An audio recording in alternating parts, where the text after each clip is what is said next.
One of the most important things about recruiting is how quickly and how responsive you are to candidates. In order to hire effectively and efficiently, three things need to happen. There needs to be one person accountable for moving candidates forward through the process, from receiving a resume to scheduling interviews, to doing pre-screens, to getting an offer letter out. Somebody has to be accountable, and it shouldn't be the owner, the president, the general manager. It should be somebody who keeps everything marching down through the process. And that same person might need to get that offer letter signed by the president or the general manager. But regardless, one person has to be accountable. Two, it has to be scheduled. Interviews have to be scheduled in people's calendar in advance, even before you've got the candidates. Nobody should say, oh, maybe we'll make time for that really good person.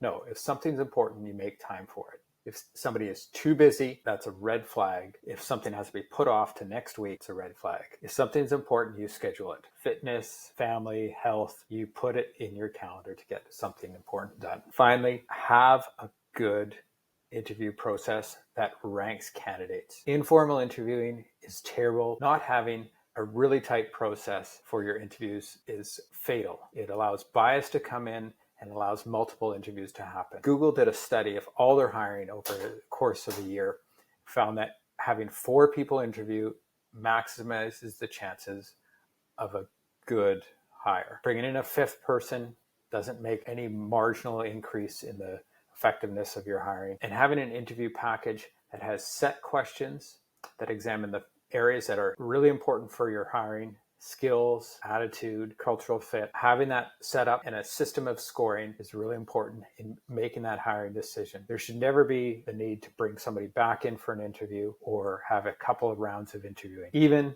the most intensive interviewing, top grading, can be done in one day. If you need to get leaders involved in the process, you can record interviews, you can record telephone screens, and share that with decision makers to keep the process moving forward. If you have any more questions about getting hiring done quickly and efficiently, ask a question below.